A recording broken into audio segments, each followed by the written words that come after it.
Good morning Assam. পুনৰবাৰ স্বাগতম জনাইছোঁ আমাৰ অন্য এক ভিডিঅ'লৈ।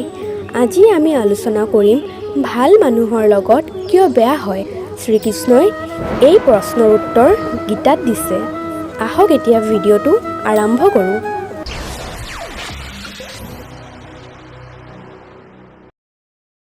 ভাল মানুহৰ বেয়া কিয় হয়? এই প্ৰশ্ন নিশ্চয় আপুনি শুনিছে বা কেতিয়াবা নিশ্চয় এই কথা অনুভৱ কৰিছে।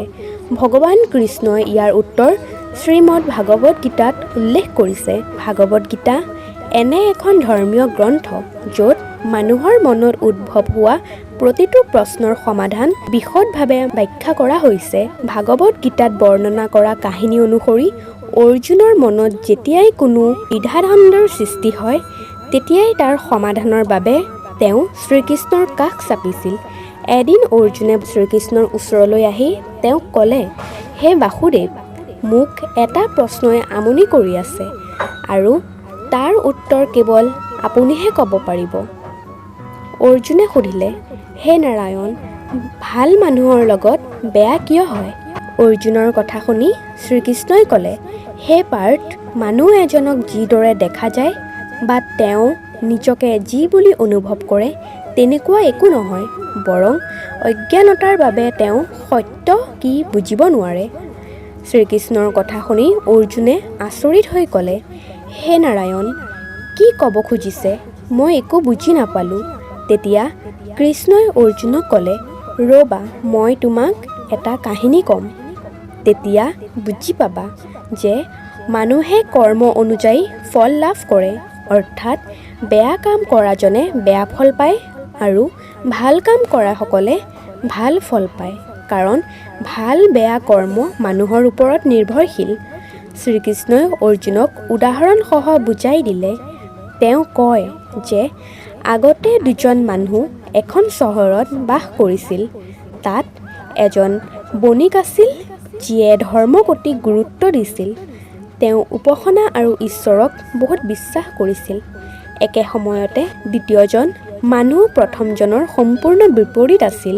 তেওঁ আগতে মন্দিৰলৈ গৈছিল, কিন্তু পূজা পাতলৰ উদ্দেশ্যে নহয়, মন্দিৰৰ বাহিৰত জোতা চপ্পল চুৰি কৰিবলৈহে গৈছিল। এনেকৈয়ে সময় পাৰ হৈ গ'ল। এদিন সেই চহৰত প্ৰচণ্ড বৰষুণ দি আছিল।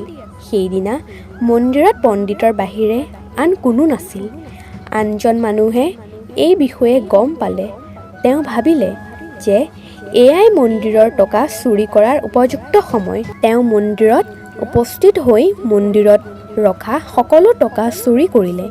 একে সময়তে ধৰ্ম কৰ্মত বিশ্বাসী বণিকজনে মন্দিৰত উপস্থিত হৈ ঈশ্বৰৰ আশীৰ্বাদ ল'বলৈ আহিছিল, কিন্তু মন্দিৰৰ পুৰোহিতে সেই ভাল মানুহজনক চোৰ বুলি ভুল কৰি হুলস্থুল কৰিবলৈ ধৰিলে। ইয়াৰ মাজতে মন্দিৰত জনসমাগম হৈছিল আৰু মানুহে সেই বণিকজনকে চোৰ বুলি ভাবি ভুল কৰিছিল। সেই মন্দিৰৰ পৰা বণিক পলায়ন কৰিলে, কিন্তু দুৰ্ভাগ্যই তেওঁক এৰি নগ'ল। বাহিৰলৈ ওলাই আহোঁতে এখন বাহনে তেওঁক খুন্দা মাৰাৰ ফলত আহত হয়।